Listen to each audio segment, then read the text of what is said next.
छोटे से घर में अग्निवीर शहीद हुआ, लैंडमाइन ब्लास्ट में शहीद हुआ।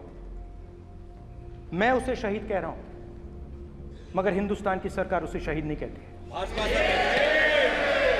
नरेंद्र मोदी उसे शहीद नहीं कहते हैं, नरेंद्र मोदी उसे अग्निवीर कहते हैं। उस घर को पेंशन नहीं मिलेगी, उस घर को कॉम्पेंसेशन नहीं मिलेगी, शहीद का दर्जा नहीं मिलेगा।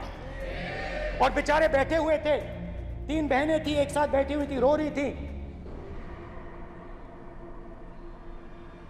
आम जवान को पेंशन मिलेगी,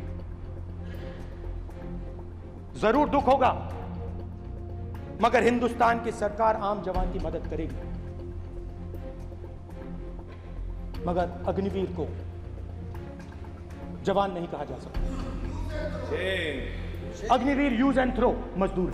अध्यक्ष महोदय, मैं नेता प्रतिपक्ष से अनुरोध करना चाहूंगा, गलत बयानी करके सदन को गुमराह करने की कोशिश। गलत नहीं है सर, गलत नहीं है सर, युद्ध के दौरान अथवा सेवाओं की सुरक्षा के दौरान यदि हमारा कोई अग्निवीर का जवान शहीद होता है तो उसके 1 करोड़ रुपए की धनराशि सहायता के रूप में उसके परिवार को मुहैया कराई जाती है। इस प्रकार की गलत बयानी से सभी को गुमराह करने की कोशिश नहीं की जानी चाहिए संसद में। अध्यक्ष।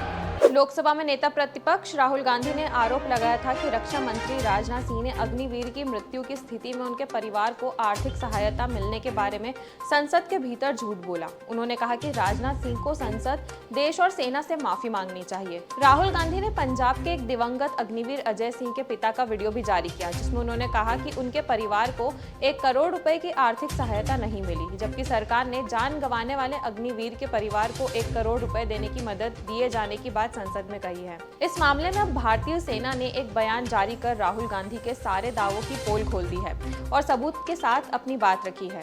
आज की रिपोर्ट में हम बात करेंगे कि सेना ने अपने बयान में क्या कहा है और क्यों राहुल गांधी ने लोकसभा में ऐसा बयान दिया, जिससे देश का सेना पर से भरोसा उठ सकता है। नमस्कार, मैं यशस्वी जोशी स्वागत करती हूं आपका यूबी न्यूज में, जहां हम न सिर्फ खबरें लाते हैं बल्कि उसका बारीक और सटीक विश्लेषण भी करते हैं। हाल ही में ड्यूटी के दौरान जान गंवाने वाले अग्निवीर अजय कुमार को लेकर सोशल मीडिया पर तरह तरह की चीजें वायरल हो रही है।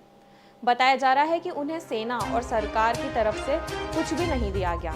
अब इस मामले में सेना और रक्षा मंत्रालय दोनों की तरफ से सफाई दी गई है। रक्षा मंत्रालय का कहना है कि शहीद अग्निवीर अजय कुमार के परिजनों को अब तक 98 लाख से ज्यादा रुपए की रकम दी जा चुकी है। कुल मिलाकर उन्हें 1.65 करोड़ रुपए का भुगतान किया जाएगा। रक्षा मंत्रालय की आधिकारिक एक्स हैंडल से ADG-PI इंडियन आर्मी के हैंडल द्वारा किए गए पोस्ट को रीट्वीट किया गया, जिसमें कहा गया है कि अग्निवीर अजय कुमार को मिलने वाले भत्ते पर स्पष्टीकरण दिया गया है। सोशल मीडिया पर कुछ पोस्ट से पता चला है कि कर्तव्य निभाते हुए अपनी जान गंवाने वाले अग्निवीर अजय कुमार के परिजनों को मुआवजा नहीं दिया गया है।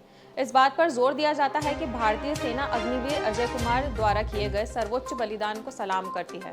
अंतिम संस्कार पूरे सैन्य सम्मान के साथ किया गया। देय कुल राशि में से अग्निवीर अजय के परिवार को पहले ही 98.39 लाख रुपए का भुगतान किया जा चुका है। इस पोस्ट में सेना की तरफ से आगे बताया गया कि अग्निवीर योजना के प्रावधानों के अनुसार लागू लगभग 67 लाख रुपए की अनुग्रह राशि और अन्य लाभ पुलिस सत्यापन के तुरंत बाद अंतिम खाता निपटान पर भुगतान किए जाएंगे। कुल राशि लगभग 1.65 करोड़ रुपए होगी। इस बात पर फिर से जोर दिया जाता है कि शहीद हुए सैनिकों के परिजनों को देय भत्ते का भुगतान शीघ्रता से किया जाता है, जिसमें अग्निवीर भी शामिल है। चलिए अब आपको बताते हैं कि यह पूरा मामला क्या है। ये विवाद पंजाब के लुधियाना के रहने वाले अग्निवीर अजय सिंह की मौत से जुड़ा हुआ है। इस साल 18 जनवरी को राजौरी में एक लैंडमाइन ब्लास्ट में उनकी जान चली गई थी। साल 2022 में नई अग्निपथ योजना के तहत उनकी सेना में भर्ती हुई थी। रक्षा मंत्री राजनाथ सिंह ने 1 जुलाई को लोकसभा में जो कहा था, उससे पहले राहुल गांधी का बयान जानना पड़ेगा। राहुल गांधी ने राष्ट्रपति का अभिभाषण पर चर्चा के दौरान अग्निपथ योजना को लेकर सवाल उठाए थे। उन्होंने दावा किया था कि अग्निवीरों को मोदी सरकार शहीद का दर्जा नहीं देती है और उन्हें मुआवजा नहीं दिया जाता। राहुल ने कहा था कि बारूदी सुरंग के एक विस्फोट में अग्निवीर की जान चली गई, लेकिन उसे शहीद नहीं कहा जाता। मैं उन्हें शहीद कहता हूं, लेकिन भारत सरकार उन्हें शहीद नहीं कहती। पीएम मोदी उन्हें शहीद नहीं अग्निवीर कहते हैं। उनके परिवार को पेंशन नहीं मिलेगी और उन्हें मुआवजा मुआवजा नहीं मिलेगा। अग्निवीर एक मजदूर की तरह यूज एंड थ्रो है। आपको बता दें कि जून 2022 में केंद्र सरकार ने सेना में भत्ते प्रक्रिया के नियमों में बदलाव कर दिया था। इसे अग्निपथ योजना कहा गया और भर्ती होने वाले रंगरूटों को अग्निवीर विवादों में रही इसी प्रक्रिया के तहत अब सेना में भर्ती हो रही है। इसमें 17 से 23 साल की उम्र के युवाओं को 4 साल के लिए सेना में भर्ती करने का प्रावधान लाया गया।